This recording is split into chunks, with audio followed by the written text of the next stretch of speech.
We welcome you back to the 7th annual SL24 Basketball Classic here from the Chase Fieldhouse in Wilmington, Delaware. This is our 8th game of 9 here tonight. Odessa and Middletown getting ready to do battle here.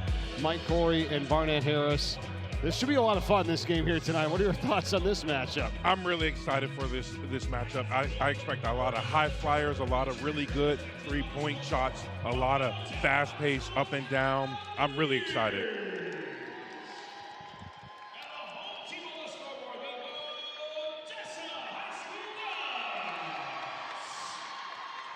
Time now for the national anthem here, and we'll get set for the start for Odessa and Middletown. And all that serve and protect the freedom here at home and abroad. This evening, presenting our colors. Please welcome Airmen from the Dover Air Force Base.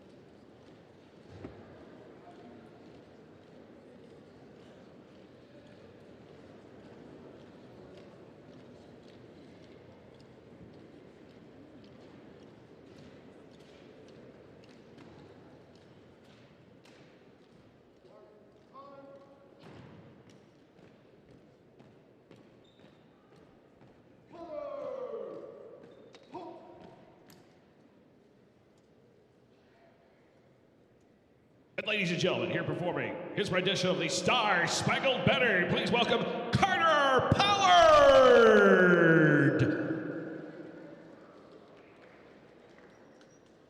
Oh, say, can you see by the dawn's early light what so proudly we held at the twilight's last gleaming, whose broad stripes and bright stars through the perilous fight o'er the ramparts we watched were so gallantly streaming, and the rocket's red glare, the bombs bursting in air, gave proof through the night that our flag was still there.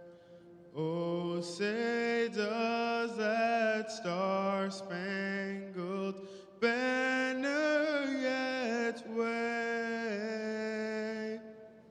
o'er the land of the free and the home of the brave?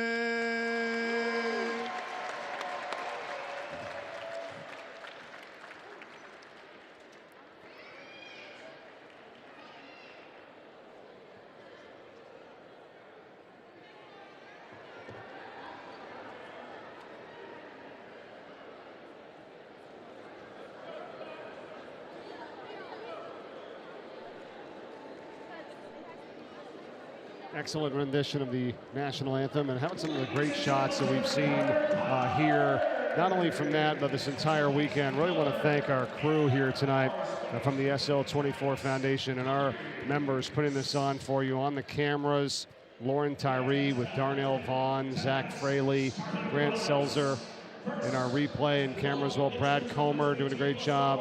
Sean Kitchen, who's running the audio for us, great friend, doing an awesome job, along with Paul Janoka.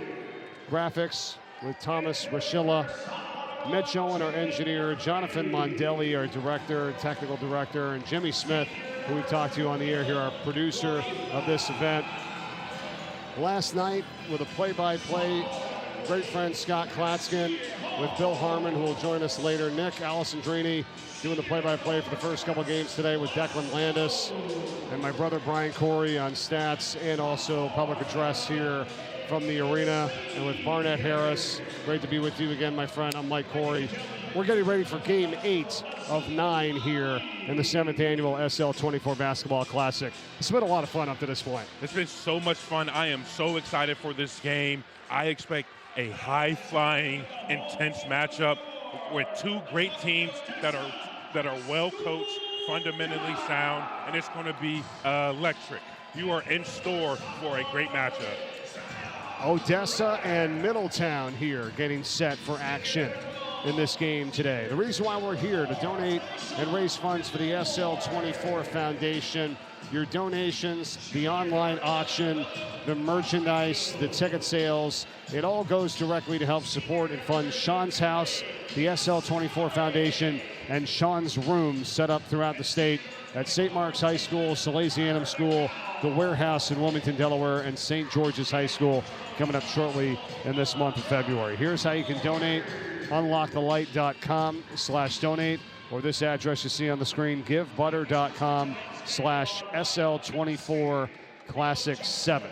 You can scan the QR code with your phone, and you can also text Classic 7 to 53555.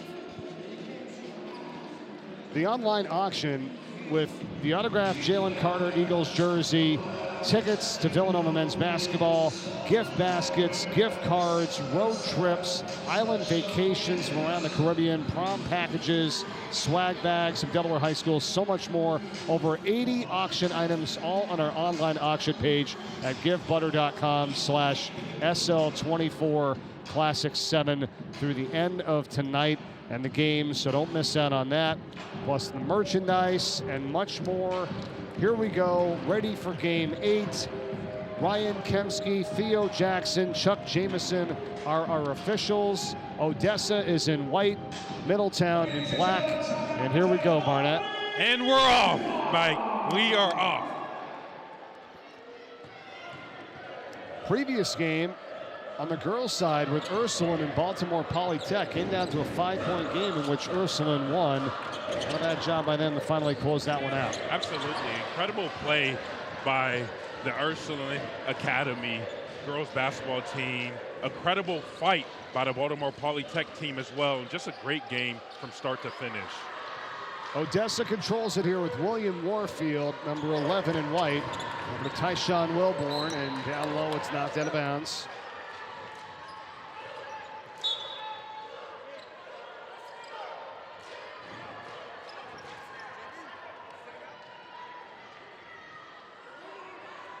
How about some of these rivalries, right, in this state in high school basketball? Got to keep these guys in line and in check early, correct? Absolutely, absolutely. But I like it. It's intense.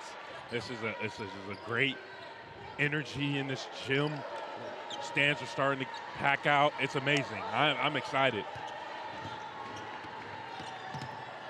Got a foul called on Zion Reddick for Odessa. So it turns it over here to Middletown. They've got their first crack on the offensive end here now. And up top for King Savior. Jumpers on the way, no good. Offensive rebound pulled in. Not there that time. Terrence Glasgow had a chance at it.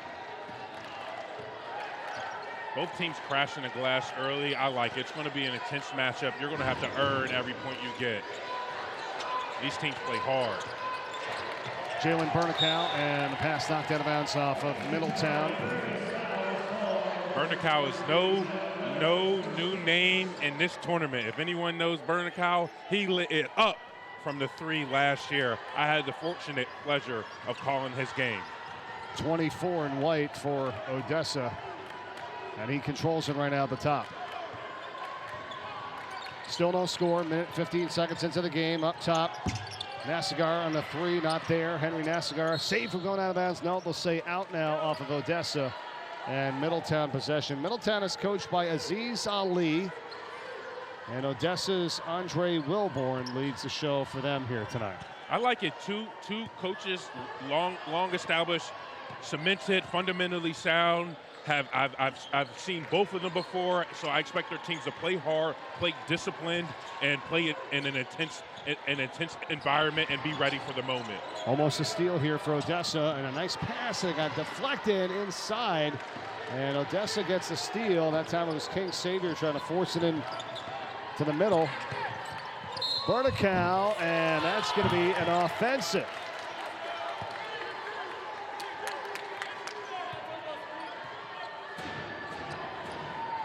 You see the replay. He was set. He ended it, and he got a charge. This might be one of those games where every possession is certainly tough to come by. At least scoring, I should say, is tough to come by. No baskets, no points yet in the first 2 minutes of this game. I believe it.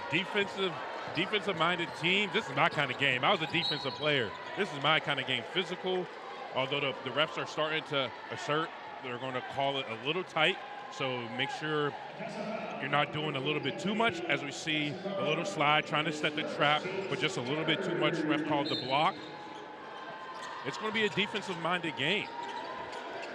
NASCAR with a foul for Odessa, third team foul, and look out, ball is loose again on the deck.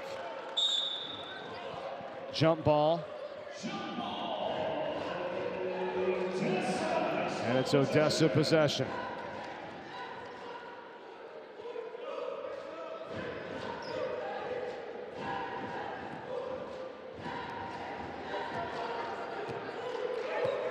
Bernicow setting up the offense. Reddick over to Wilborn. Wilborn gets it back. Bernicow comes off the screen. That's a long three. It's good. And Odessa gets on the scoreboard first on a three ball. Bernicow for three. It sounds familiar. If you watched this classic before, you've heard me say those words. And Bernicow now a senior on this team and driving to the hole and getting the bucket. Middletown's Jalen Murphy. Murphy says, anything you can do, I can do a little bit better, Mike. I like it. Now, once they see the ball going through, right, we might see an onslaught of buckets. It started now. Here come the Odessa Ducks. Out to Reddick. Driving. Blocked inside. Good job there by King Savior. They got the block for Middletown. It's a loose ball. Odessa comes up with it. On the deck was Warfield. And now a foul's going to be called. Scrappy play here early. Middletown's Bashir Holmes picks up the ticket here. It's going to be a first-to-the-floor type of game. Both of these teams are scrappy. Who can get those loose balls? Who can make those 50-50 extra plays?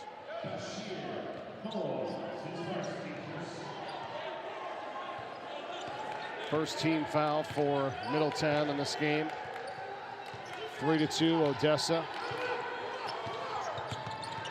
Bernicow controls it. Guarded by Terrence Glasgow. To the corner, Warfield back to Bernicow, same spot, three again, this one back rim. Offensive rebound, Reddick. Or check it was Nassigar that time, and he lost it out of bounds. I like it. Both teams attacking the offensive glass, trying to get those second chance points.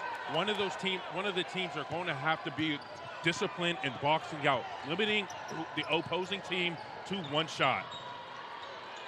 Middletown retains possession here as it was almost out of bounds, and it was Holmes that saved it back into his teammate, and the foul's called on Odessa.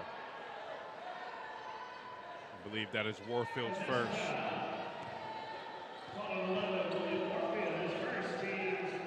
It's already the fourth foul here in this first quarter, so one more and there'll be free throws from Middletown, and a bad entry pass stolen away. Odessa, and on the flip side, they get the benefit of it going off the official. And Bernicow, his pass deflected off of a Middletown player. Now it's another tie-up and a jump ball here. And it was between Murphy of Middletown and Tyshawn Wilborn of Odessa, and it's Middletown possession. I think both teams need to settle down a little bit. They've made uncharacteristic plays, have either led to turnovers or almost led to turnovers. Need to settle down, settle in, calm your energy, and get back to what you know. You know how to play. Like, that is just an unnecessary turnover. Reddick, that could have been an offensive with a little bit of push-off. No call there. Offensive rebound, the Ducks, and the putback, that's not there by Nassigar. And Middletown finally with King Savior controls it. And another bad pass intercepted. Bernicow, and he blows the dunk. Bernicow. And then Middletown throws it away. And then Barnett, you're like, what is going on here? Do we need a timeout or what? 3.5 to go. It's still a 3-2 game. I don't know if that means the defenses have been incredible or the offenses have been, as we see Bernicow got rejected by the rim a little bit there. He needs to do a few more squats. And what we needed, it was a timeout for sure. 3.5 to go here in this first quarter. Odessa 3, Middletown 2. And the reason why we're here to benefit the SL24 Foundation, please donate any way that you can, whether that's online, through the online auction, through merchandise sales here at the Chase Fieldhouse, or online at unlockthelight.com. Sean's house has been open since October of 2020. And some of the numbers we talked about earlier have been outstanding. Over 33,000 visitors through the door, over 70,000 people educated by the SL24 programs about mental health and suicide, and over 4,400 sessions with Peer 24 support specialists. We're going to talk to some of those people coming up in the broadcast in this game, Barnett, and in our next game. But they've had over 270 specialists trained to help support others. That's what it's about when you walk into Sean's house. You talk to your peers about what's bothering you, and that's where you start to get the help you need. Absolutely. They practice what they preach as Odessa turns the ball over. And Middletown with Jalen Murphy. Able to convert. They practice what they preach at Sean's house. They implement it. You're seeing peers who are not only trained, but are around your age, understand what you're going through because they navigate those same difficulties. So it's better when you can see someone that looks like you, has seen the same experiences as Odessa gets back in the scoreboard with Nassagir. And it's just amazing to see. It's amazing to be a part of. And I'm so proud to be the small contributor that I am to the foundation. That's what the funds this weekend help do. The donations, the online auction, merchandise, ticket sales going directly to help support and fund Sean's house and the SL24 Foundation. Mike, maybe that's all we needed was a timeout. Right. Maybe that's going to lead to the onslaught of points. Both teams had to settle down. They get out of bounds, though, with a call here on Middletown. A lot of turnovers early in this one between these two. It's a one-point game as we come up on 2 minutes to go in the first quarter. I think he stepped on the line as he was trying to make a move. You just got to understand where you are on the court. We're starting to see that a lot more in all levels, high school, college, and the pros, stepping on the sideline unintentionally. That court awareness, it's a big thing here, obviously, is another jump ball is called. Going to stay with Odessa here. Bashir Holmes coming back in for Caleb Waifa for the Middletown Cavaliers.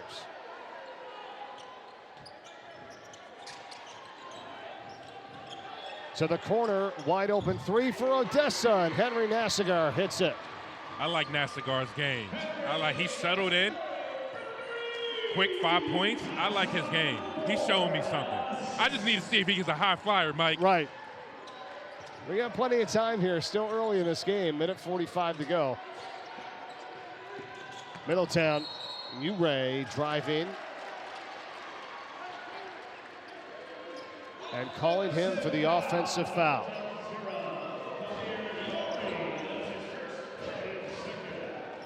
Kwamari Uray called for the offensive. As we see Nassagir sliding with the defender, sliding with the offensive man and taking the charge. Strong play by him, defensive-minded player. Into the post for Wilborn. He works his way in strong to the hole. Tyshawn Wilborn on the bucket for the Odessa Ducks. That was just a strong play. He was patient with it. He saw when he had this open lane, but didn't hold it forever. Made his dribble, saw the chance and opportunity, and executed it. Strong play. 1 minute, 10 seconds to go in the first quarter here. Middletown possession on the drive, trying to get it right back that time. Terrence Glasgow couldn't do it.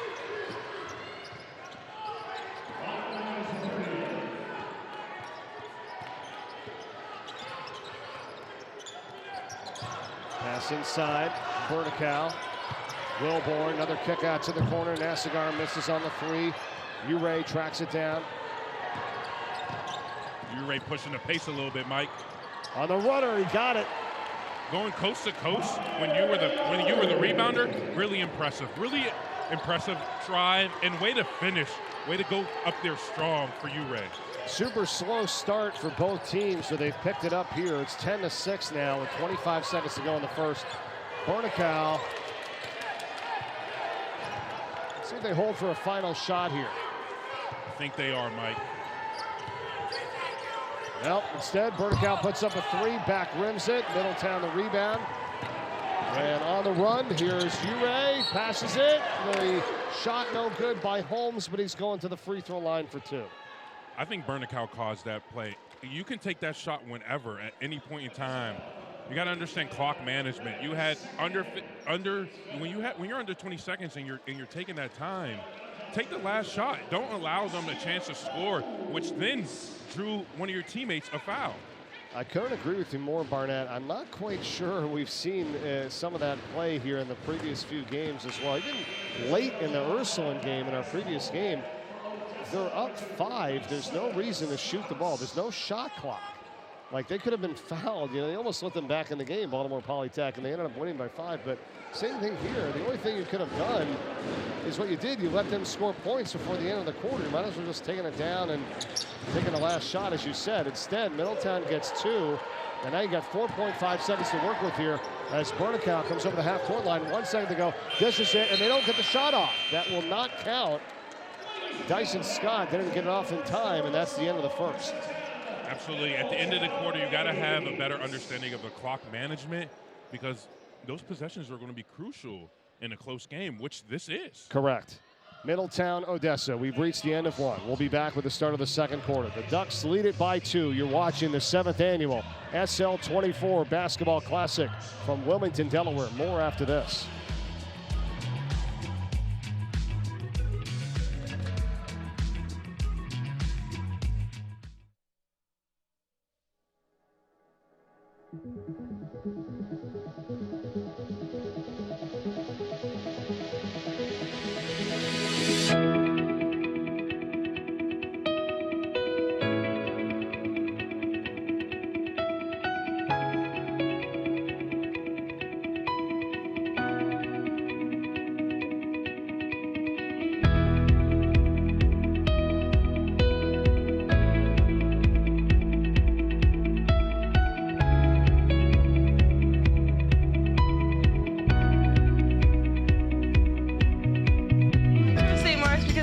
Ignite my curiosity.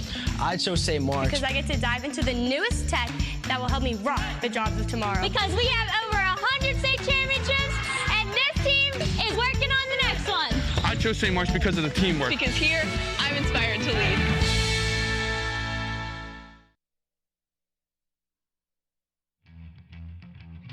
The 7th annual SL24 Basketball Classic is presented by BTL Foundation, CBM Insurance, Delaware Heating and Air, DSM Commercial, and HFM Advisors.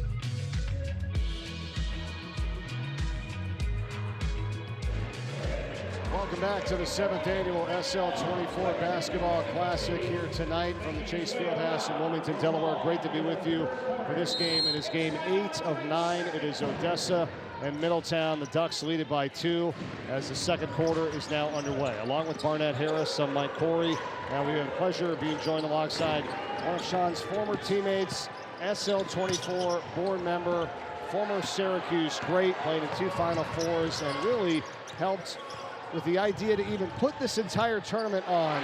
Trevor Cooney's with us right now. Great to see you, Trev. How you doing, man? I'm doing great. How you guys doing? Thanks for having me. Thank you. It was really, your idea back in the day, almost 7 years ago, when you lost your friend and you decided, hey, how do we get people talking about mental health? Not an easy thing to do. People love basketball, as you said, and you come together with this great tournament now in its 7th year. Can you even believe that we've gotten to this point and all that was created? Thanks again. I can and I can't, right? I mean, it was just an idea. We had the facility. Sean and I had a very cool connection with basketball, and I tried to get him to come to Sanford when I was there, but he decided to go to St. Mark's, so we ended up playing against each other a bunch. And then we just kept in contact in college. And then even after college, Sean worked at BPG, where I worked at for a while, and I just kind of went to Mr. Locke with an idea of, we have a facility, we have the game of basketball, can we tie in mental health, and can we have this awareness around it? And for it to turn into what it is today is just unbelievable. I mean, just the amount of people that volunteer and help, and people like yourselves that make this into the production that it is today is amazing. It's the driving force that has really led this foundation. I mean, $2.2 million in the previous 6 tournaments. Can't wait to see what is going to come from this entire weekend. We had over 600,000 last year, so to be able to do something like this and all the benefit that it's provided, it's got to feel pretty darn good. It feels great, and it's just the people that are involved, right? And then you have the community, and also with Sean's house and Sean's room, people see where their money's going, and they see the help that they are giving to the community and to these kids. Ray on the basket for Middletown. It's a 1-point game here in favor of the Ducks. I like it, and it's good. Both teams have settled down. Both teams are aggressive at attacking the lane and waiting to pick their spots. We have a good pass. Again, understanding where you are on the court. But one thing we're not seeing are a lot of threes. And what this man did at a high clip. And Trevor, let me just ask you, going a little bit to basketball, you shot the 3 at an unbelievable clip both in high school and college. What are you seeing in the younger generation of Delaware players? Are there any future Trevor Cooneys shooting the 3 at an unbelievable clip that we should be aware of? Absolutely. I mean, I think in today's game, I think threes are shot a lot more.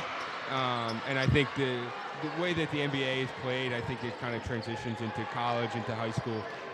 So absolutely, I think these guys probably shoot it a little bit better. Especially for the big man, right? If you're a big guy now, you can't step out and shoot the 3. It's tough to play, right? Yeah, you got to do that. Yeah, I mean, if you are a big guy, you got to be able to add that to your game, and a lot of these young guys are. Excellent pass from Odessa's Tyshawn Wilborn to Henry Nassigar for the basket, and the Ducks lead it by 3. Really good just understanding of the floor and really good awareness and a great pass that led to an easy but much needed layup. Now, Trevor, I want to ask you about this because you had an amazing career. You came here to work for this organization, help set up this tournament. You live and work in this area. You know, Sean was a player as well, too, and then he had dealt with some injuries. I know that's a big part of this, too, with, like, in terms of mental health. 1, how do you get through that sometimes? 2, how do you transition as an athlete? You've done it well. What's a message that you would kind of say to other athletes and people that maybe are going through similar things to keep their mind, keep their spirit up, because it's not easy? I think just to reach out and find people that have similar stories as you and kind of see what got them through. I mean, I think as a community, we can do amazing things, right? So I mean, help is out there, and that's why this event is here. We want to give people the help that they need and kind of let them know that it's there and give them the resources to reach out to them. Trevor, let me ask you this, because on a personal note, I've gotten to know you pretty well over the last several years, and you were at Syracuse at kind of like when social media, as Odessa gets another bucket, as when social media was began to take off. You went to Syracuse, you played in 2 Final Fours. The expectations for you as a player and your team as a team were unbelievably high. How did you navigate the stresses that you had to deal with yourself? Because playing on TV as much as you did, people expecting what they expected out of a Syracuse great like yourself, how were you able to navigate that? It was tough. It was really, really tough. And I remember my first year really playing and having the attention and having a couple good games and a couple bad games. And next thing you know, you're on your phone and you see the messages that come through, and it surprises you with it. And I remember my next year of really playing and starting, I deleted everything. And in today's world, that's how a lot of these guys have their NIL money and how they're getting paid with it. And my advice to freshmen that were coming in once I had a couple years at Syracuse was delete your social media. Once the season starts, delete it. People are going to be there with you, good, bad, indifferent. You don't need to listen to them. But it is tough, and it's tough to ignore the stuff that's there. But at the end of the day, it is going to be there, and you just have to kind of put on blinders and kind of pick and choose when you want to be on it. It's really great advice. I mean, it's really the only way, because if not, it's tough to deal with all that stuff. I mean, there's dealing with success, and then there's also dealing with failure and adversity too. I mean, sometimes you can't just get rid of things, but like to your point, that's one thing that is in your control. That maybe you could say, you know what, it's never as good as it seems. It's never as bad as it seems either, right? Sometimes, but I think it's valuable advice, especially for some athletes. We've seen it. I mean, I just see it in college basketball. I'm out there broadcasting games all the time. One night, you look like world beaters, and the next night, your fans are like, what's wrong with these guys? Yep. and for me, growing up in this area, listening to WIP and the people that call in kind of helped me a little bit, because everyone's fans. Everyone wants you to make every shot and win every game, but it's just not how it's gonna work. So. Strong take by King Savior there. I think that is really, and I hope the listeners are really listening, because that is just from someone who lived it and is giving back to the youth. It's really important advice, especially for the student athletes, because, I mean, you were in their shoes, literally. There's, outside of playing maybe in the NBA, there's no bigger lights, and there are no brighter lights than playing in the ACC tournament, than playing in March Madness, than making it to a Final Four, than playing on TV as much as you did in front of the crowds that I can only imagine the pressure. And these kids are feeling it and playing in front of big crowds. These kids are feeling it, trying to navigate the NIL space. So I hope they take heed to your advice, because it is so poignant from someone who literally walked in those shoes. To add on to this development of this tournament and what it means, it's really cool that it is a high school tournament, right? And we start at this level, right? We're seeing some really talented freshmen, by the way, freshmen, sophomores. So, there's a very young group that is getting this message early. It's probably one of those questions that I'm sure you've been asked a bunch of times throughout your life, us too, like, hey, would you have done anything differently? Or what do you know now that you didn't know back then? It's like, hey, this is pretty cool that now they know this now and can carry this, and they don't have to wait till they're 25, 30, 40, 50 to learn maybe some of these coping skills and valuable lessons. And I think it's great. Absolutely. No, it is. And I think, and it's tough in today's world, because it's just how these kids communicate as well. But you have to find just a balance, and you have to pick and choose when you use it, and pick and choose the people that you're listening to and following. 16-14, we got a 2-point game here with Odessa and Middletown. We're talking with Trevor Cooney here on the broadcast of the SL24 Basketball Classic, and a jumper is good by Jair Stewart. Hits a 3-ball. I didn't know that was Jair Stewart and Trevor Cooney out there. Right. The way it twinkled the twine right there. Yeah, when we put the schedule together, this was one game that we highlighted, and we knew it was going to be a good one. Two great coaches, two great programs. We were just happy to get this game involved in this event. No doubt. Proven to be a very good one here so far. On the runner, not there. The tip is there by Tyshawn Wilborn. Wilborn is relentless. That is the third time this quarter I've seen him attack the glass and get his team second chance opportunities. It's really impressive. I like his tenacious effort attacking the glass. That's my kind of player. Middletown almost turned it over again. Instead, they get the bucket from Jalen Murphy. Jalen Murphy said, Barnett, calm down. Calm down. He said, I'm the real Trevor Cooney.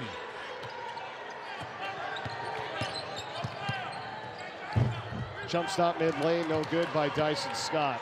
How about the athleticism and the things that you've seen at this level and how it's changed over the years and maybe from when you played? I mean, what are we noticing these days? It's got a lot more. I mean, look at these kids. I mean, the size of them, the strength of them. I mean, every year it continues to grow with it. No, I'm very, very, very impressed.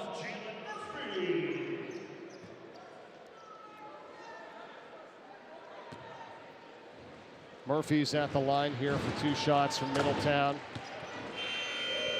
It's a 3-point game, 21-18.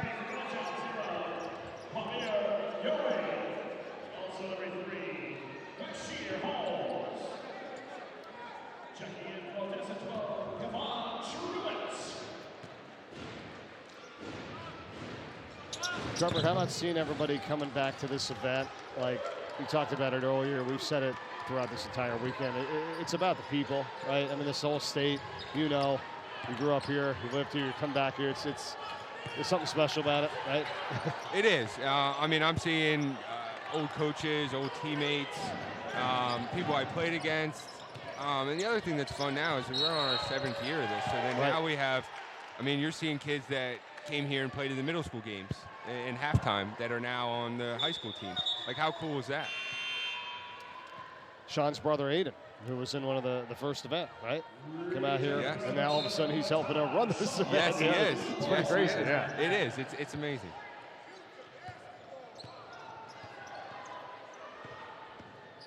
Under 2 minutes to go in this first half. It's a 2-point game here. Middletown looking for the tie. They get it with Raifa. I think he needs to get going. He's been in this tournament a few times now. I've seen him play. He's been one of Middletown's better players over recent years. I think they need him to be more assertive on the offensive end if they're going to win. As they get a turnover, and it stays with Middletown. I really like his game. He picks his spots, but I think he needs to be a little bit more aggressive. They need to see him score a little bit more to take the lead and to command a lead. Pull up off the inbound, doesn't go there from Murphy. Got it back. Shut off on the baseline, up top it goes. And Raifa has it. Back to Murphy, it's a 3 for the lead. No good, rims out. Rebound Odessa and Wilborn. I really like Wilborn's game. He's a commanding force down low. And as a former big, I gotta rep the bigs. Stewart misses. Offensive rebound, Ducks. Bernicow for 3. Mama, there goes that man. Bernicow for 3. Trevor, I know you would have loved this type of court because you never even shot at the high school level 3-pointers. You only ever shot at the NBA level. I would have loved to play here. This is a shooter's gym for sure. Ball inside, Ducks in the rebound. We got a foul. Trevor, also want to say congratulations, engaged to be married. Oh, this thank year you very as well. much. You were yes. talking to me about that earlier, and it's got to feel good too. I think all the things that you've accomplished, all that you've done. I can't thank you enough for getting this whole thing started. Anything else that you'd like to add, or for the people watching, message out there here in the 7th annual? Well, no, thank you to everyone that is watching. Thank you to everyone that's here, and thank you to you guys. I mean, this event just started as normal high school games, and now look at this production that it's become, and there's so much help, and thank you to all the volunteers that come out here and give their time to make this event so special. And they get all the volunteers early on, and they fill all the spots. Yes. It's not like you ever have to go out and hope that you need more people. It's an overflow of people that want to volunteer this event. It is, crazy. and that's why this event is the way that it is. And it's a first-class event, and that's why we want to make it. And we have great teams and great people involved. All the best to you. Thanks for coming on and joining us as always. We appreciate it. Thank you, guys. Thank you. Thank you, Trevor. Thank you. Trevor Cooney with us here, one of Sean's great friends, SL24 board member, all-time great at Syracuse. We talked about it, and really with the idea to begin this tournament with the SL24 Foundation, and look what it's become. Absolutely. Just an all-around great human being and good friend of mine. Yep. As we see Odessa not holding for the last shot again. Middletown, Pope misses the follow. It's good if it goes, and it is. And running out into the locker room was Uray, and he puts the Cavaliers within 1. And what a first half we've seen here. And you called it, Barnett, right from the start. You were looking forward to it, and this one delivered with a 1-point Odessa advantage. Absolutely. This was a great and intense first half. I'm looking forward to the second half. I love it. This is a defensive-minded, attacking the glass, diving on the floor. This is my kind of game. It's halftime here in game number 8 of 9. We'll be back with more of the 7th annual SL24 Basketball Classic. After this, from Wilmington, Delaware, thanks for your donations and all your support for the SL24 Foundation. It's brutal. So slow. Good thing we brought Jersey Mike's. Is that Danny DeVito? Don't worry about me. This is a commercial for Jersey Mike's. And at Jersey Mike's, The subs matter most. Freshly sliced right in front of you. That's what matters here. Almost forgot. I found your ball. It's a rock. Where the subs matter most. It's a Jersey Mike's thing. A sub above.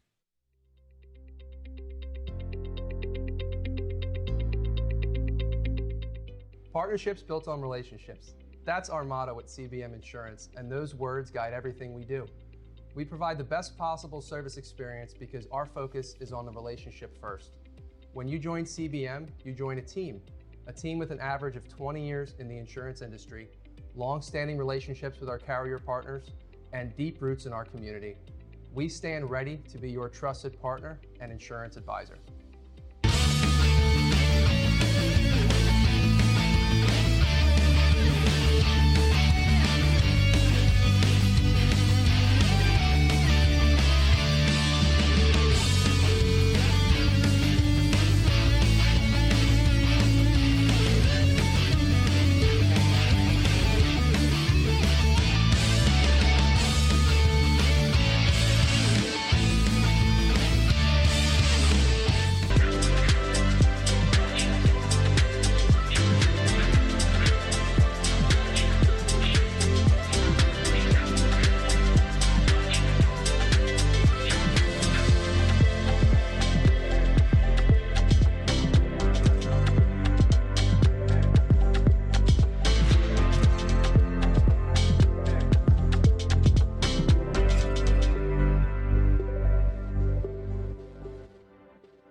With Catwalk Jones, the co-founder of the SL24 Foundation. Always great to see you. Yeah, great to see you, Mike. Congratulations on your fourth child.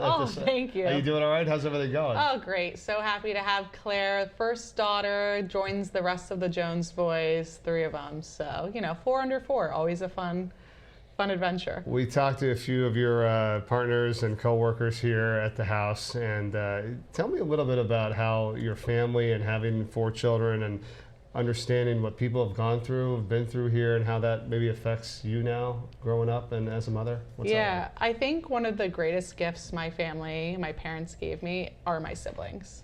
Being able to go through life with them and navigate it.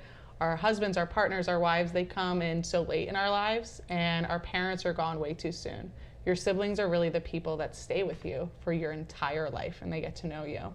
So being a mom and watching my boys interact and play and love on Claire, their sister, it reminds me so much of watching Kevin and Sean play wiffle ball in the backyard, or watching us celebrate and experience life together.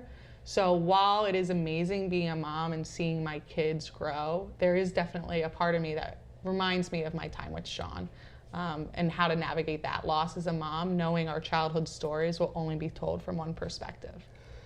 Big part of the SL24 Foundation is education. Perfect for you. You're a teacher, Baltimore City, and Teacher of the Year. Again, congratulations for all that you're doing down there. So that fits in perfect with your profession and what you do, not only as a mom, but as a teacher. What about with SL24 and the mission of education? Yeah, so one of the reasons why educating is a pillar in our mission is because we know that if we want to change a conversation, we need to teach skills on how to have the conversation. I think there's a myth in mental health that we want our students to just be happy, or we want the feelings to go away, when really we want to educate and we want to teach the skills, so when there's a bumpy moment, when there is a hill, they have the tools to be able to process that in a healthy and productive way and express those feelings. All right, can you give an example for people watching and learning out there where they might have a child or a student or someone in a similar fashion and they recognize a couple things but are not quite sure how to either handle it or talk about it? Give me a little bit of an indication on some of those skills that they can provide right away. Yeah, so something teachers do a great job of noticing, the pulse of their students, or parents can notice when kids are starting to be disinterested in things that they usually love. Something when they're starting to be a little bit more quiet or reserved, they're not hanging out with friends as much, they're not as interested in sports or athletics. The question should be, how can I give my child or my student a space to tell their story? And a lot of it has to be adults listening, which means we have to stop, we have to close our mouths, and we have to let them tell their story and ask follow-up questions. It's great to have connection with students, and we want that. But ultimately, we want them to feel like Sean's house and Sean's room is a place where they can go even when the light flickers, because they know that we'll always be on for them. Well, and that's the thing. The education piece is continuing throughout the state, and not only with Sean's house here in Newark, Delaware, but now the Sean's rooms, almost up to 4 now at this point officially, Yeah. and there's going to be more. Tell us about that, how they get developed, where they are, and then what each of those places are doing right now to kind of continue this message. Yeah, so the first Sean's room was at St. Mark's High School, which was Sean's alma mater. And the idea of Sean's room is to make it a accessible Sean's house on campus for students. So all the magic of Sean's house, where they can meet with peers, they can learn skills to help develop their mental health or their mental toughness on campus. We know some of our students can't just come down to Newark, Delaware. It's a magical place. We want you here at 136 West Main, but we also want them to be able to access it no matter what. So having it at St. Mark's, at the Teen Warehouse in Wilmington, St. George's, and Salesianum School, that allows students to have access to the magic of Sean's house on their school's campus. You said pretty much from day one when we've talked to you after this happened and the foundation began that, you know, Sean was truly your best friend. Has it thought come to your mind about like what he would say or what he would, you know, think from everything that you guys have done in his absence all these years? There are definitely lessons in life that you learn from your parents, and the lessons you learn from your younger brother make you roll your eyes sometimes.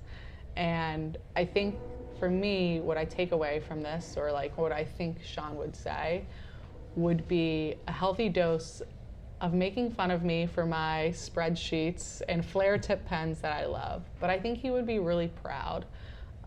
There's not often times where you have a younger brother and an older sister give compliments to each other. It's usually a healthy dose of teasing. But I like to think that Sean would be proud of what we stand for, but more importantly, the growth that other students are feeling, that other kids are feeling. It's in a way, you think about the impact, obviously, that he had when he was here, you know, on this earth, and then, you know, nobody would have wanted any of this, but it's amazing to think the impact he is now having, not here, unfortunately, but Yeah. everything that you guys have turned it around to be. Yeah, grief never goes away. It's always heavy, but it goes from feeling like a weight of 1,000 pounds to a warm winter jacket in the summer. And yes, sometimes it's overwhelming, but ultimately you feel that hug, you feel that warmth, because I love Sean and I was able to experience that love, and that's why that grief feels so heavy sometimes. Thanks very much, Kat. See you soon. Thanks, Mike. Thank you. From your favorite athletes to your favorite music, listen to everything you love and so much more with the free iHeartRadio app. From live play-by-play to your favorite game day anthems and the biggest sports podcasts in the world, the iHeartRadio app lets you take it all with you and stay connected to your favorite team wherever you go. Download the free iHeartRadio app today.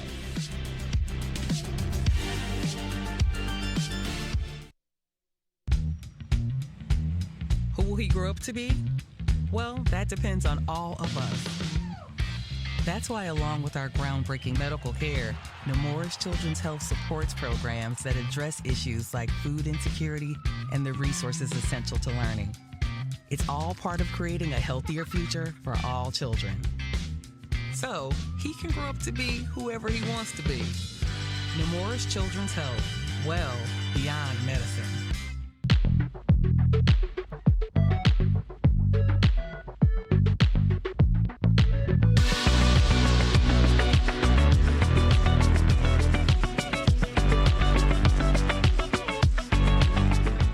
It's brutal. So slow. Good thing we brought Jersey Mike's. Is that Danny DeVito? Don't worry about me. This is a commercial for Jersey Mike's. And at Jersey Mike's, the subs matter most. Freshly sliced right in front of you. That's what matters here. Almost forgot. I found your ball. It's a rock. Where the subs matter most. It's a Jersey Mike's thing. A sub above.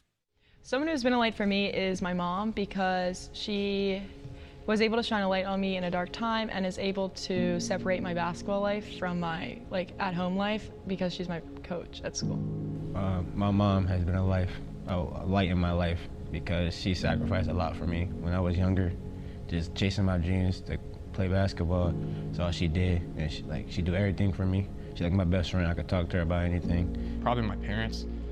They always tell me the truth. It's not always what I want to hear, but it's always looking out for my best interest and looking out for what is best for me and my teammates.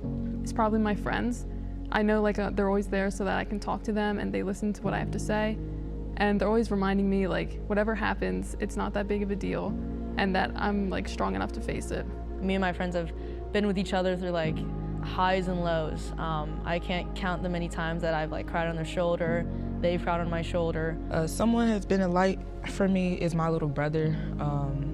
Whenever I look at him, I just get a motivation to go harder every time. So a lot of the stuff I do is for him. Someone that was a light to me is my pop. He my motivation, and he helped me get through everything I do as a black young man. Someone that's been a light for me has been my therapist. Just throughout my life, she gave me coping skills for whenever I'm feeling anxious or depressed. Someone who's been a light in my life has been my sister.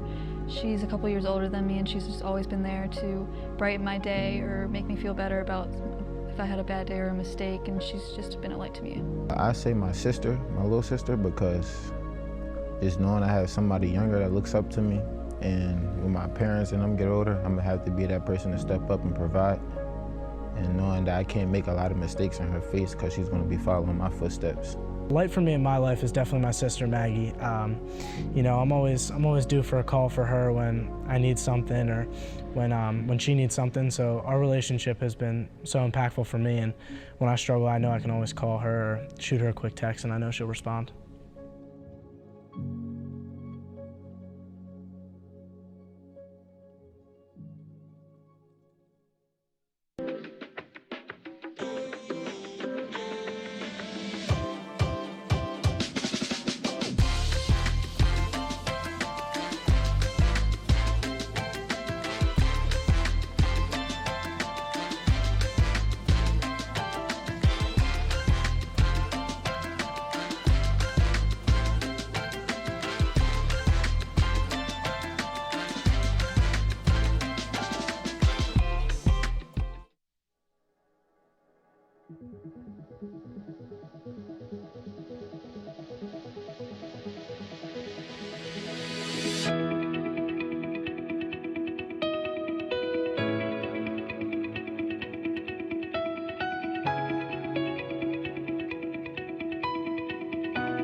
The 7th annual SL24 Basketball Classic is brought to you by Marticelli Restaurant Group, Matt Haley Trust, Nemours, TKO Hospitality, and by Warren & Taylor.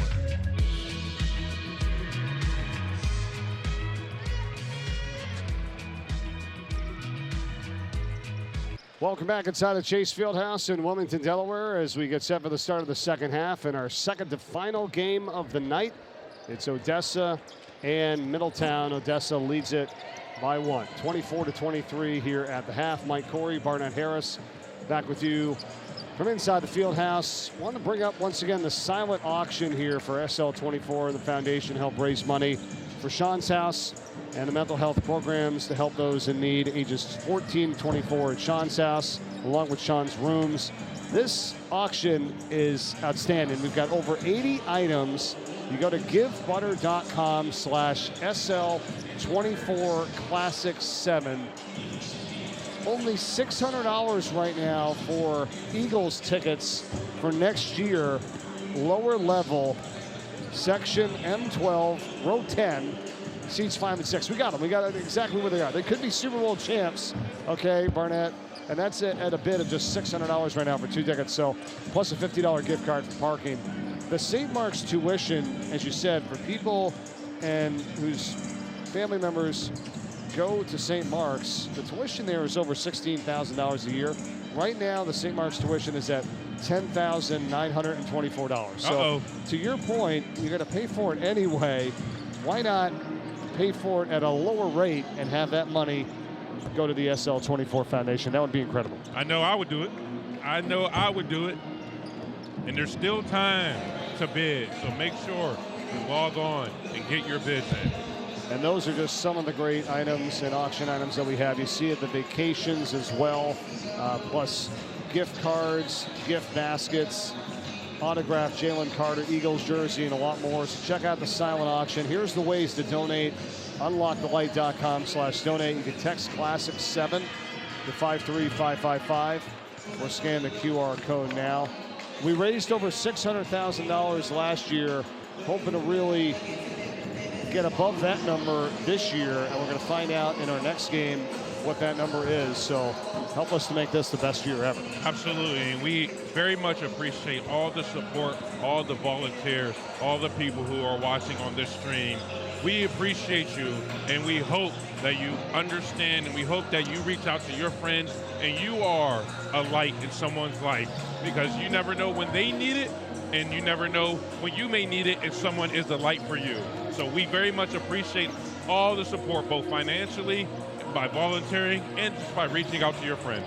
We're going to have an outstanding second half coming up in this Odessa Middletown game, and then a really special nightcap, as we always do, with Sally's and Sanford. We'll hear from Chris Locke, the co-founder of the foundation. We'll have some great words to everyone. We'll hear about the total in between the third and fourth quarter as well. And we're going to continue on here for the 7th annual SL24 Basketball Classic. Starting to pack in a little bit here, too, as well, inside the Chase Fieldhouse. Mike, you think they're here to see me and you? Yeah. Well, they can see us on now as we're on camera. So thanks again for all that you've done, too, as well. Barnett Harris, one of Sean's best friends, former teammate at the University of Delaware, where you guys won the CAA championship.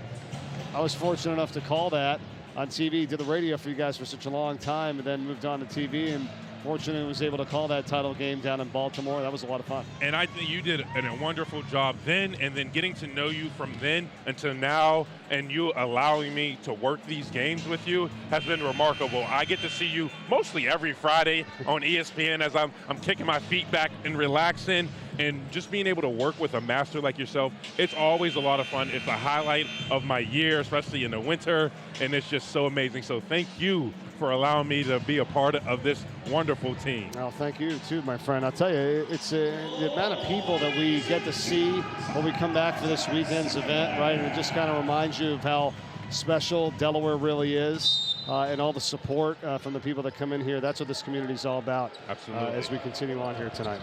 Absolutely. You know what I want to see in this half is Bernicow hit a few more threes, Raifa to get going on the offensive end, and a couple more second chance, maybe a dunk or two. Well, we had a pretty close first half, obviously, as evident of a one-point game here. And we have just started the second half. And another very special guest joining us here from the Chase Fieldhouse in Wilmington, Delaware, the director of Sean's house, Angela Poyesi. Great to see you. What's going good on? to see you too. A lot's going on. We're here with all these people at the field house. We had lots of fans. We have lots of great spectators, lots of awesome cheerleaders, competitive sports, sponsors, families, friends. It's a great place to see, people new and people familiar, and we are so grateful for how many people are coming out tonight. We've been talking so much about Sean's house, the numbers of the amount of people who've come through the door, over 33,000 visitors since it opened in October of 2020. Yeah. Over 70,000 people educated by your SL24 programs about mental health and suicide, and over 4,400 sessions with peer 24 support specialists, which we're going to get into as this game and next game progresses as well. Middletown is back within one, and the 139 active crises served and the worst possible situation avoided from those coming into Sean's house to get the help that they need. Yeah. Can't do it without this event. I mean, absolutely. And we talk about how much this money is raised, but to be able to know that the programs and the things you want to do at Sean's house for the whole year, essentially, are covered. That's pretty impressive and comforting, right? Yes. Because you're executing these things, and it's thanks to the money raised here this weekend. Yeah, and we're so grateful to our sponsors and our huge donors and all that. But I also just want to emphasize to people that it doesn't have to be this big, grand thing. Everything helps. $5 can buy a cup of coffee for somebody to come in and get warm between classes, meet their friend for a cup of coffee and a cookie, to not feel alone before they go to the next class. Amazon list, sending donations. Books that people have laying around at home, they clean out, the closet, and they bring us books that bring so much joy to people. So there's so many ways to support and get involved, and even just watching the live stream and sharing this message and joining in with us. No doubt. Bernicow knocks down a three-pointer for Odessa, and they're back up by 4. They call me Nostradamus. But, Angela, as you are there on a day-to-day, you're interacting with the young people pretty closely and pretty much every day of your life as you're working at the house. Can you tell me about, how, and you were also a teacher for several years. Can you tell me about just the progression each year of the enthusiasm of the young people of addressing their mental health, and not just addressing it, but being open about, yes, I struggle with this, and I'm going to talk it out and not feel ashamed about it. Absolutely, yeah. I mean, I think, so I taught at Paddle Academy. They were here last night. Shout out to the Pandas. And, I think with girls sometimes it can be a little bit easier. I think there's less of a stigma for girls than there is with boys. But, that's something that we're trying to change. And it's out there in general. Everybody sometimes talking about feelings or getting upset. There can be judgment associated with it or stigma, but it doesn't matter who you are. Mental health doesn't care who you are, where you're from, what your background is, what your current situation is. And I think what's so beautiful about a place like Sean's house is that you can come in to talk whenever you're ready, but you can also just come and be there with people. If you're not ready to talk, that's fine. We have people that come in there, dozens of times just to be around, the dogs, or to be around our peer specialists, or do a puzzle or play a game. And, maybe that 10th time, that 20th time when they're there, they feel like, what, I do want to talk to someone.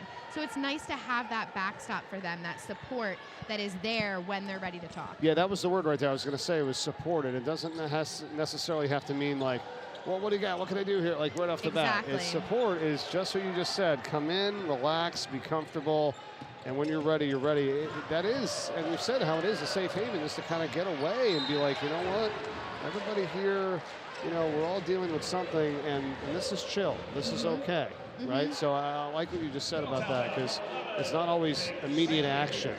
Because you could feel pressure by that, and there's no pressure at Sean's house. Yes, and something I always tell people too is no problem is too big or too small. So even if it's, you're worried about a test coming up, or maybe you're struggling in a relationship, a friendship, or a significant other, or maybe it is something big, you're in crisis. It's never too big or too small for you to come, have a conversation, and just work it out with somebody, So it's never too big, never too small, never too late, and never too soon. The director of Sean's house, Angela Pugliese, is with us here on the broadcast, and we're talking about walking in to 136 West Main Street, where Sean used to live. The house is now providing students, college and high school, ages 14 to 24, with a place to come in to help that are battling, whatever they're battling, whatever it is that they need.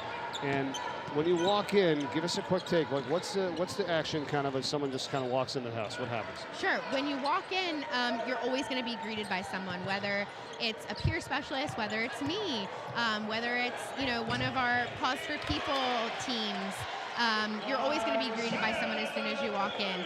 And, you know, you have the option, of course, they'll say, what brings you in today? And it could be, I'd like to talk to someone. It could be, you know, I need a physical need met before I get my mental health needs met. So cookies and coffee and snacks, Gatorade, you know, whatever it is. It could be a warm meal, you know, from the fridge.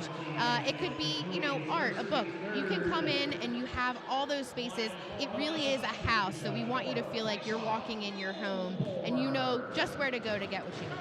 We were talking earlier with Zach Ryan's wife, Maggie, who is a nurse at Moore's, one of our sponsors here at the tournament. Of course, Zach's the executive director of the foundation. And she had mentioned, you know, your nutrition, right? And how important that is. If you don't have that, you're up against it, right? You're not, your mind's not, you know, feeling 100% because you're not feeling 100%. So that's one too. There's a lot of connected things that affect everyone. So that was a good point that she had brought up earlier. Yeah, and I want to give a shout out to Donna Peterson, who provides meals for us. We call them Sayers Suppers. Donna's son Sayer was a Wilmington police officer, and he lost his life to suicide in November of 23, I believe. And Donna, as a labor of love and really a tribute to Sayer, she is a chef and she brings nutritious meals multiple times a week that we keep out for our guests as they come in. And she likes to bring a lot of like international dishes too to make people feel more at home. And we just love having Donna in the house, and we have Donna's fridge that has that food ready for you. Another way that you can help and support too, and that's awesome. That's great to hear that as well. 3 minutes and 40 seconds to play here in the third. Really tight game with Odessa and Middletown. Highly contested affair. It is Middletown possession here with Caleb Raifa, who gets it in. They kick it to the corner. That's a three for the tie. No good by Nazir Sabri. And Odessa into the hands of Bernicow as he brings it over with a 3-point lead. This is a really hard-fought battle, Mike. I really like it. Defensive-minded. Each possession really counts, and you can tell both teams know that. Deep shot, Bernicow not there. Middletown the rebound on the run. Here's Raifa. Coast to coast, didn't quite have the angle, but he got fouled, and he'll get 2 shots at the line here to try to cut it to 1. Angela, when you're here, you see all these people, you see all the support. So many people involved to put this thing on, but it's like a sense of power here, right? With all these people coming together for this cause. Like, I think that's the whole point that we've all been trying to achieve, where you talk about it, it's okay, we're all in it together, and then it really starts to take shape. And that's something that is so beautiful about this event is it does give you that sense of, look how many people are here that support each other, right? There's somebody out there for everyone. And everybody that you talk to has a story. And by sharing stories like Sean's, stories like Sayers that I just shared, you know, and other stories you've heard here tonight, it helps people realize that you may not have known, you know, Sean as Barnett did, as I did, as you did, you know, but you all know someone like Sean. Or maybe you are having, you know, similar feelings. And that's what I think is the beauty of events like this is we get to say it is okay. You're not alone, and you're not alone until you're feeling good or bad, and there's somebody there to support you always.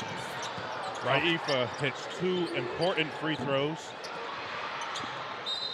and the ball stays with Odessa. Angela, are there any aspirations or goals that the foundation has for 2025 in particular, or are there certain things you would like to see from the foundation, any steps you would like to see them achieve this coming year? Sure. So as really being somebody who, as you said, was a former teacher, one of the things that I think of is our education goals. You know, really expanding, educating others on their resources, on the signs of warning signs for suicide and for mental health how to open the conversation with others. So my personal goal, I feel, for SL24 in 2025 is to keep going out to these schools, these businesses, organizations, and really helping educate them so people feel prepared what to do in a situation if they're struggling or if someone they know is struggling.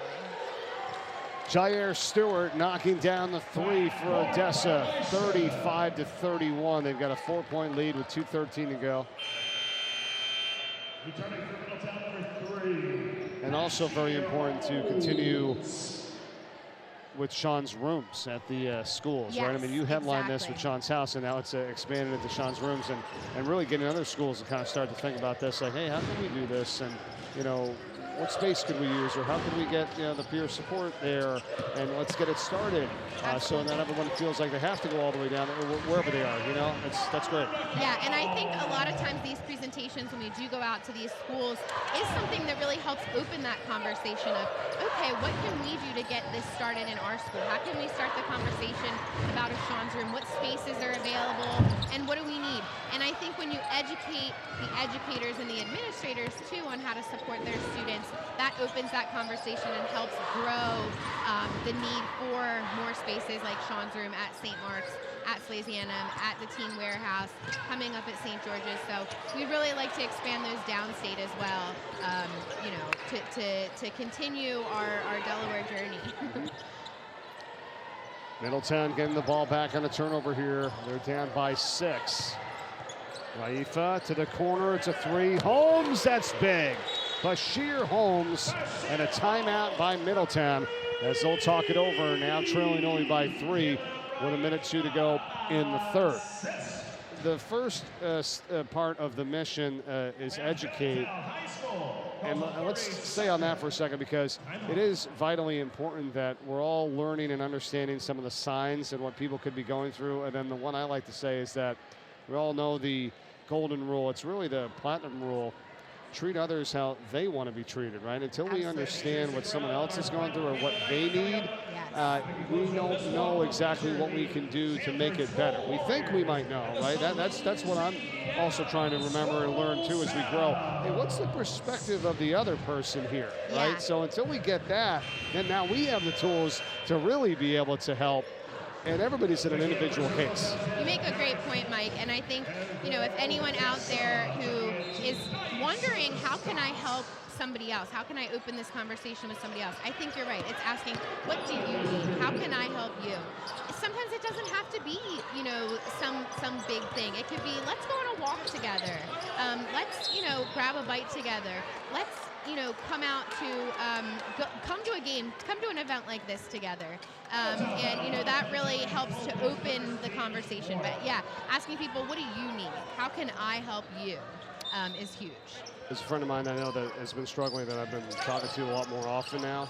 And I know there's a couple things that need to be done or whatever, but I'm not pushing that right off the bat. It's like, let's just spend some time together here, you know, because I know that if you do it that way, it's not going to be well received, and they're not in the position to do that. Yes. And you can burn it. You know, you could really put them in a worse spot. Yeah. Unfortunately. And when we, you know, give these presentations and speak to schools, one of the big, you know, tips that I would give for anyone out there listening, watching the live stream as well, is start with, you know, something you've noticed, a statement of care. I care about you. I love you. I've noticed this thing. I've noticed you haven't, you know, been coming to our study group, or I've noticed you've been, you know, more quiet than usual. Is there something I can do to help you? Is everything okay? Do you want to talk? So just, you know, giving that statement of, I care about you, I've noticed this thing, and I want to make sure you're okay, is a great way to open that honest conversation. I just want to reiterate what I'm sure a lot of people think, because I love the team that we have here. We know how much you care and your staff, and it means a lot. So thanks for all that you've done. Yeah, thank you guys for always being here. And yeah, every single person who is here tonight is showing that they are a lighthouse. They are somebody that you can look to in the dark. Angela, all the best. Let's finish this one out in style here tonight. Yeah, and thank thanks you. for all Let's you've done do to it. make this a great weekend. Thank you. Thank you guys for being here as always. You got it. Angela Pugliese with us here, the director of Sean's House, on the broadcast here for the 7th annual SL24 Basketball Classic as we close in on the end of the third with 16.5 seconds to go, and Odessa's Tyshawn Wilborn at the free throw line. That's off. Rebound by Darius Pope. Here we go, Barnett. 10 seconds to go. I have to pull for the last shot. Pull for the last shot, and I would like Raifa to take it. Raifa's got it. Lost the handle. Still has time. 4 seconds to go. The crossover. It's a three. It's up. It's no good. The follow is there. Count it for Darius Pope. And that's how the third quarter ends up. And Middletown has cut it to 2. Boy, are we in store for a fun fourth. Oh, I like that. Attacking the glass, getting a second chance opportunity, and executing it as time expires. We're in for a great fourth quarter, Mike. Stay right where you are. We'll take a timeout. We will be back. The fourth quarter in game 8 of 9 here today with Odessa and Middletown. It's a 2-point game. Fourth quarter from Wilmington, Delaware in the 7th annual SL24 Basketball Classic when we return.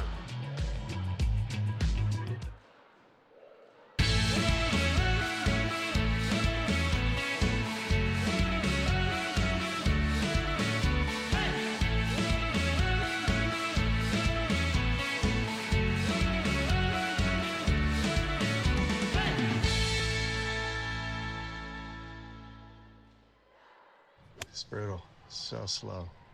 Good thing we brought Jersey Mike's. Is that Danny DeVito? Don't worry about me. This is a commercial for Jersey Mike's. And at Jersey Mike's, the subs matter most. Freshly sliced right in front of you. That's what matters here. Almost forgot. I found your ball. It's a rock. Where the subs matter most. It's a Jersey Mike's thing. A sub above. The 7th annual SL24 Basketball Classic is presented by BTL Foundation, CBM Insurance, Delaware Heating and Air, DSM Commercial, and HFM Advisors.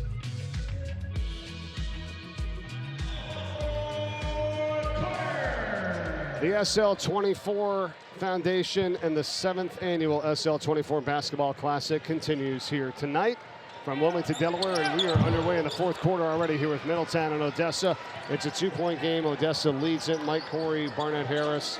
Chandler Morrell joins us now. A pure 24 lead from Sean's house and the SL24 Foundation. Thanks so much for being here. How you doing? Hey, it's an honor and a blessing. I feel great. Yeah. This is a huge weekend for Sean's house, for everything that's being done there, and I wanted to hear from you because we've talked a lot about this with the Peer 24 support specialists and what it means when you come in and talk to someone at Sean's house. Tell me about your role, how it's been, and what you're doing. Yeah, absolutely. So the SL24 Peer 24 program is a 8-week training program where we train our peers how to perform peer support and deal with situations that have individuals who have depression and anxiety. And what I do is I help take these peers who are all volunteers, by the way. I could shout out all of them. They're all great and fantastic. But I help set them in positions where they are able to help our guests when they come in, as well as provide my support and provide my advice on these situations, as well as dealing with the more, I'll say, higher crisis individuals who come into the house, helping them get the help they need, whether it be resources or even getting them to a spot where they can feel safe to go home. How did you guys put together this entire curriculum, if you will, or the learning and the stages of what you need to do as a specialist and to help the people that come into the house? We were just talking to Angela about this. There's, everybody's got a special case, and how do you handle it? So just give me a little bit of an insight on that, because I know some people would like to become, a Peer 24 support specialist, and you trained over 270 of them. So yeah. And I'll say, it's really been a constantly evolving process. I mean, as the house only opened in 2020, so we're still adding stuff to the curriculum that, we are learning is important for these peers to know as we're seeing more and more of these situations. So what the peers will do is they have a once-a-week training class lecture kind of organized style hour, and then they have a healthcare theater where they will meet with a professional professor at the University of Delaware who helps to teach them these skills in a more practical way. So they're talking to actors who are acting out these situations. Got it. It's really cool to actually cool. see Yeah. our new peers go through this program, because they come in and they're so shy and they're nervous and they don't really know what to do. Like, they don't know how to deal with these situations where another individual is going through a mental health problem. But as they go through the program, they learn more and more, and they just get better at it. And it's a really beautiful process to watch, great. actually. Yeah, and now they can become someone that can help. Absolutely. Right? Yeah. Chandler, what kind of inspired you to get involved in Sean's house in the peer support aspect in particular? So I started at Sean's house when I was in high school. I went to Sally's. Okay. And I had a teacher actually recommend that I get involved, because I was thinking about applying to like psychology programs in college, and I'm interested in being a therapist. So she recommended me to join as a volunteer. I joined my senior year of high school, just kind of as like something to do, something to check out. Ended up coming to UD and loving the program. I really fell in love with all my coworkers and the guests that come to the house and leadership. And I ended up staying on, ended up becoming a peer lead later down the line. And it's it kind of sucked me in, because I didn't really intend to go this far with it. But now I'm here. Now I'm working the tournament. Now I'm a peer lead and doing all this stuff. So yeah, it seems like a blur really since I've joined it, but it's been absolutely stellar. I have no other way to explain it. Talking with Chandler Morrell here as a Peer 24 lead for Sean's house. And yeah, it's kind of an easy organization to get behind, because everyone's dealing with something, right? So when you get there and you understand, hey, you know what? That's going to almost help me a little bit too. Like, I'm learning a lot of stuff as well from people, and how to deal with it if it ever comes up in your own life. So that's good to know. Yeah. Here's how to donate, as you see on the screen, as we still have no points here in this fourth quarter in 2 minutes and 35 seconds and counting. Had a lot of fouls, but it's still a 2-point game here in Barnett in favor of Odessa. As we're in the fourth quarter here now, will Tyshawn Wilborn add to that? No, we can't do it. Absolutely. Wilborn was aggressive down low, was patient, and was rewarded with a foul. Now he just needs to start to convert his free throws, because he's been playing really well and really strong, but he can't leave points on the board like this, especially in such a tight game. Now it's a 3-point lead. Chandler, let's talk about how people can get involved to become a Peer 24 support specialist. It's real easy. So we have a winter and a summer cohort of our peers. You can get in contact with Jean Marie Rowe. She's our director of peer support, and she'll help set you up on our wait list, which usually it fills up pretty fast. So get there as soon as possible. And yeah, our training program starts in, our next one will start in June, but if you can't make that one, we also have a winter one as well. So, and also, you don't even have to be a UD student. You don't even have to go to college or school. You can be anyone in the age range of 14 to 24 and just be interested in providing peer support, and you can join our team. That's great. That's great. Raifa with a basket here for Middletown. First basket coming at the 5:03 mark of this fourth quarter. It's a 1-point game. Odessa controls it here. Highly contested affair is Warfield. There's going to be a foul in Middletown. 4:42 to go. And the numbers are staggering, right? Like you said, you've only been over since 2020. That's late 2020 in October. So we haven't even got to the 5-year mark here, and over 33,000 people coming through the door, and over 70,000 people educated by the programs that you guys offer, and over 4,400 sessions with the Peer 24 support specialists. So you can do the numbers of how many of those happen per day, right, in all that we've been through here in a short amount of time. Yeah, and it's like you were saying earlier, I mean, it's anyone, right? Like, we're not seeing only UD kids. We're not seeing only local Newark kids. I mean, I've had sessions with people from as young as 12 to as old as 32. And, you know, we say 14 to 24, but we don't turn anyone away at the door. I mean, right. If you need help and we can provide something to you, come on in. And it's, you know, it's really a beautiful experience to see that, because I think people kind of get scared by the house, and they don't necessarily want to come in because they're like, oh, maybe it's like a facility, maybe it's like a hospital, but it's not. Quite literally, we're just a house. Right. You know what I mean? It's it's a great point, actually. I'm glad you said that. Yeah. Yeah. Very welcoming. Yeah. We talked about it. Absolutely. Yeah. And now extending into the schools with Sean's rooms, okay, because this is where this program continues as Middletown gets the bucket now to go up 3. Your support specialists are now going to hopefully be in these schools as well, right? I mean, this is where you can extend that coverage. Yeah. Yeah, and we have, I want to say, 4 Sean's rooms open so far. So we have one at St. Mark's, Sally's, Salesianum, St. George's, and then we have one at the Teen Warehouse in Wilmington, which is another local organization that helps out teens in the Wilmington area. And yeah, I mean, it's just really great because we're providing such easy access to these areas, and it's quite literally these St. Mark's students, Sally students, they're walking upstairs and they're walking into a room, and it's right there. They don't have to drive their car. They don't have to ask for a ride. They don't have to go anywhere but in their school. And it makes the process of getting those mental health resources that much quicker and that much faster.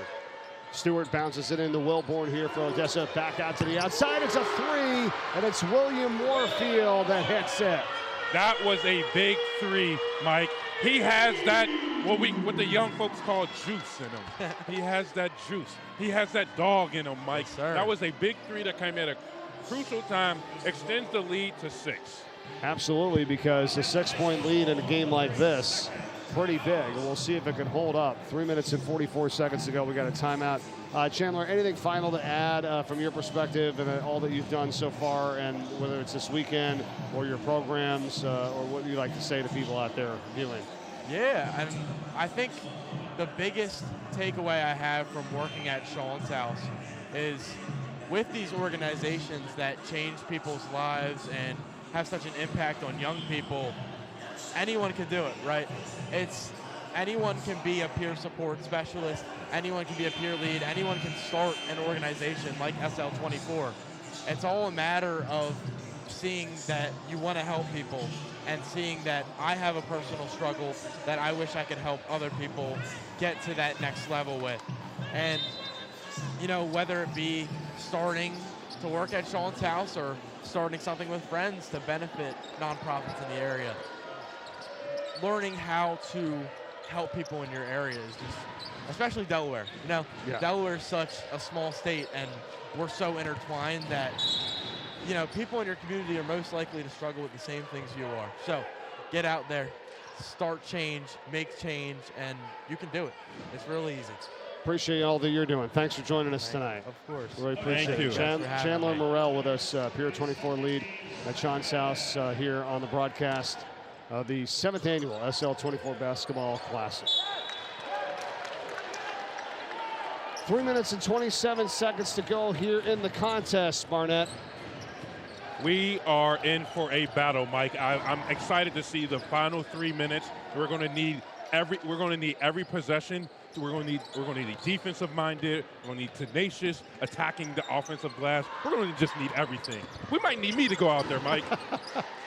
You hang tight here. The players on the court with Odessa and Middletown, they are battling it out here. And a jump on a baseline is good from Warfield. Does it again. Warfield, he saw one go in. He's getting his confidence.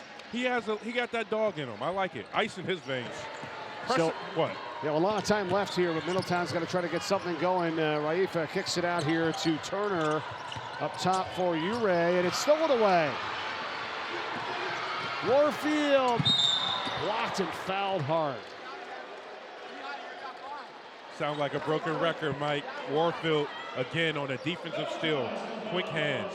Now he's going to the line to try to extend this lead to 10. And that's going to be it for Darius Pope. He's fouled out from Middletown. Jalen Murphy also has 4 fouls. On the other side for Odessa, Bernicow's got 4 too. But right now his team's up by 8. So Pope is out for Middletown. Nabucci is back in. That's going to be really interesting to see down the line. Bernicow with 4. He's our leader. He's our point guard. He has the ball in his hands a lot. if he fouls out as Warfield knocks down the first, he has to be smart on the defensive end. He can't foul out, or that's going to cause Odessa to make some adjustments. So that's going to be something to take note of down for these final 2 minutes and 37 seconds, Mike. Warfield knocks them both down. Odessa applying a little bit of pressure, picking up at the half court. Odessa up by 10. They got 4 timeouts remaining. Middletown only has 2. Possession arrow favors Odessa if we get a jump. We'll keep all that in mind here as we get down the stretch with just over 2 minutes remaining.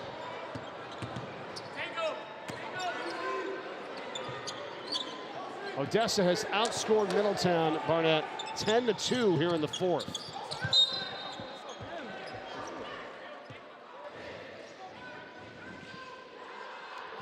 It was 38-36 at the start of this quarter. Odessa retains possession.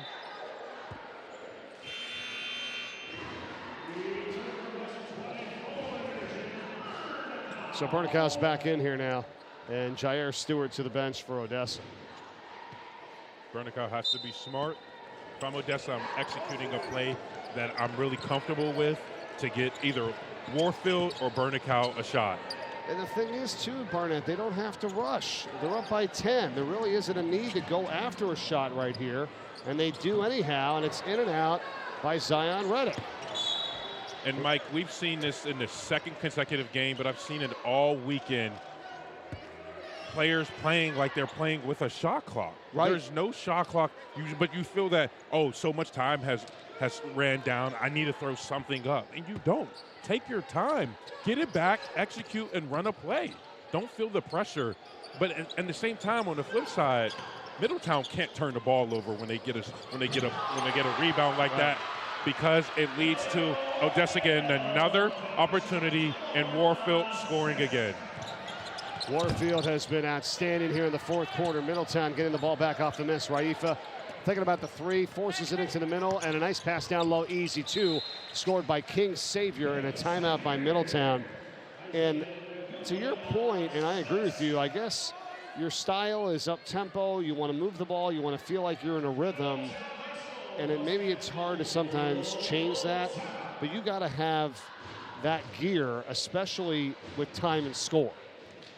Absolutely. Late game, big lead, no need to rush. Let's force the defense to foul you. You see it all the time in everything else in college and the NBA with the shot clock. You don't even have the shot clock here. So like you said, I'm just a little wondering what some of the strategy that we've seen, in some of these games here tonight. Absolutely. It's time and possession. The last 4 minutes of the game are very crucial. And that's when you really have to dig down and execute what you know best. What do I know best?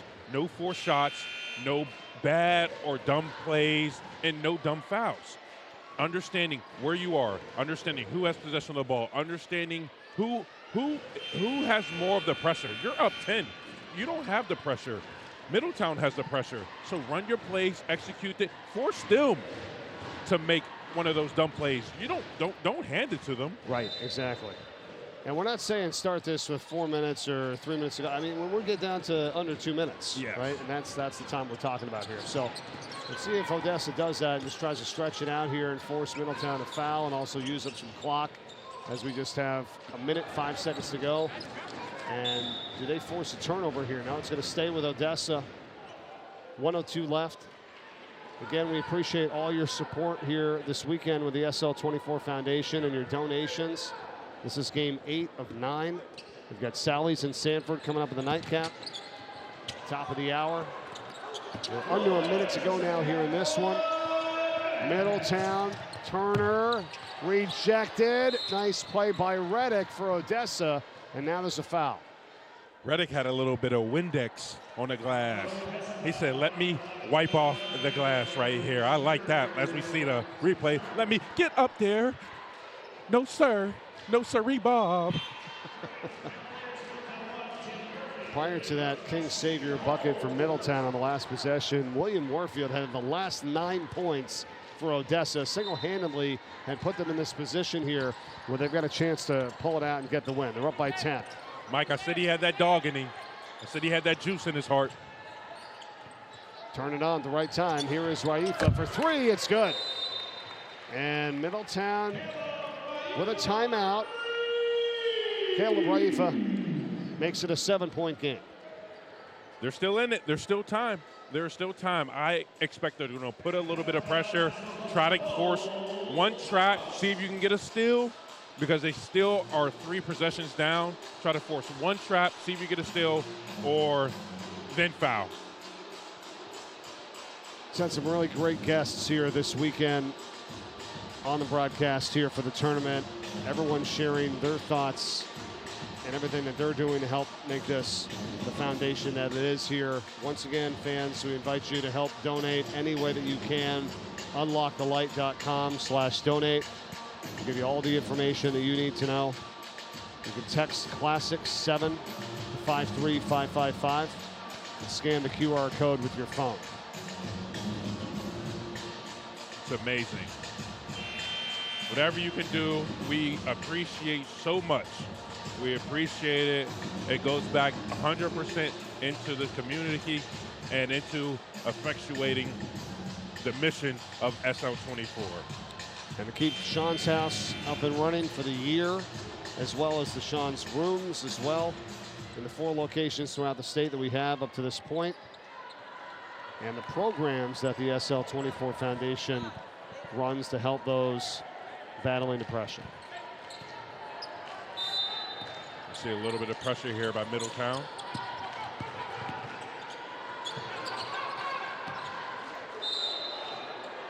Foul is called.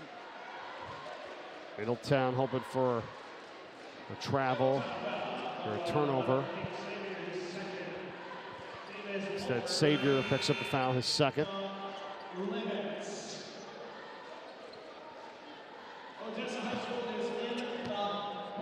Puts Wilborn at the line. He missed one the last time he was up there. Yep.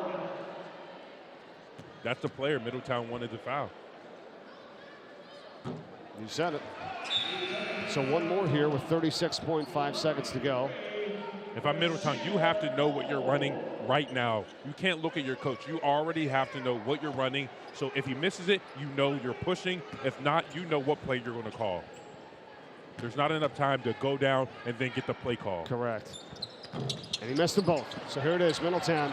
Raifa quickly, front court, crossover. Going to try for the quick 2. The runner is no good, but he got fouled.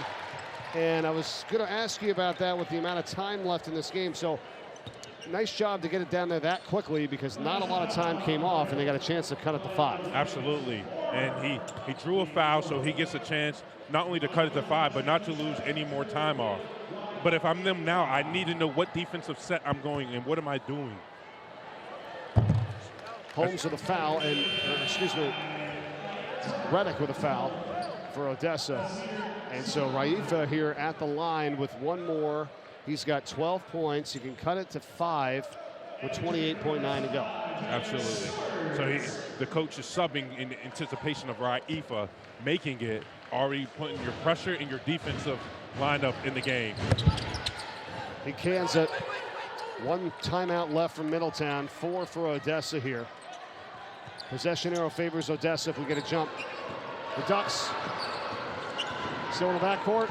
And they're going to turn it over. It goes off of the leg of William Warfield. So exactly what Middletown needed. 21.3 seconds. We still got a lot of time here, Mike. You got to know what play you're going to run if you're Middletown. Hey, coach has to already see he's setting it up from the sideline. They know what they're going to play. They have to execute. You have to know time and possession. I still think some time for maybe another quick 2. I agree. Want to go there. Fast. I agree. Odessa's already shown that they'll foul. They've already shown that they'll foul if you attack. Try to draw a foul. Raifa. Another pressure.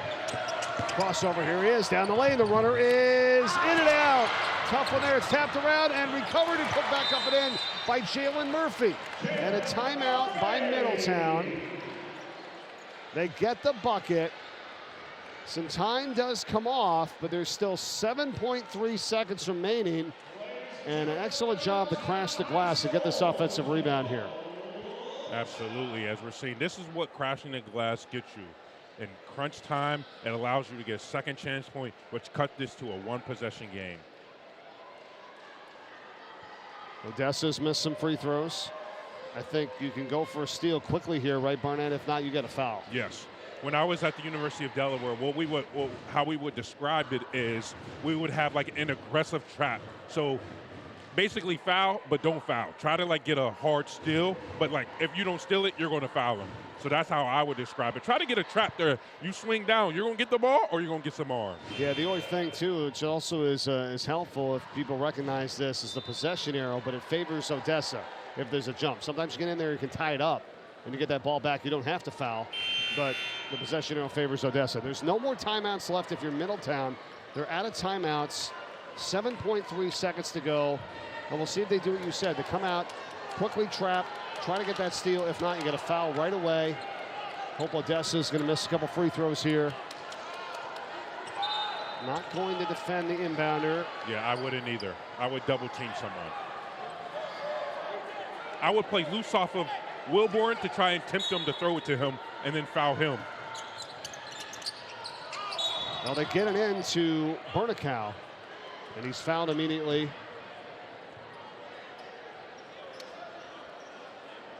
This is a fun one, though. I mean, if it wasn't a 10-point Odessa advantage, you know, this might be a little different, but it was thanks to William Warfield with the 9 fourth-quarter points that really pushed that lead up, because it was a nip-and-tuck game the entire way, and now Bernicow makes it a 4-point game. Absolutely. A jam-packed game from start to finish. Odessa had a very critical run at a very critical time of the game and has been connecting from the free throw line as Bernicow hits the first and makes 2 to make it a 5-point game with 6 seconds left. And that should do it here, as coming up the court is Raifa. He gets hit and fouled as the clock expires. So let's see if they do put some more time on the clock and say the shooting foul, or is it right at the end? They're going to call this game over. Let's wait and see. Felt like he did get hit before the clock expired. There's no replay, obviously, but I would think that they come together and say there might be a few ticks left on the clock here. Let's shoot the free throws and see. Let's see, what are they going to put back on the clock? Let's see if we can determine it. Foul right there, 0.7 at least. I think there's some time left. See if we kind of do that one more time. Slow it down to see when he hit. Remember, it's when the contact occurs, not when the actual sound of the whistle, because the official had motioned up to call the foul, which he did. And now they're actually going to put 1.3 on the clock, so that's probably a little bit better.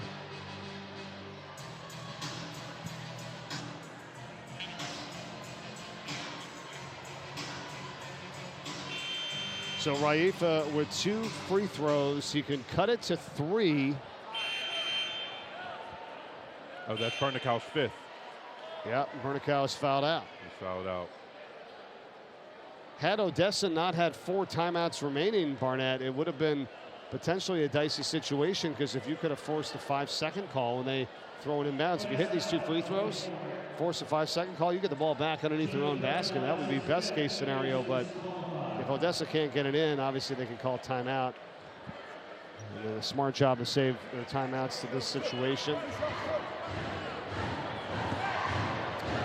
2 shots for Raifa.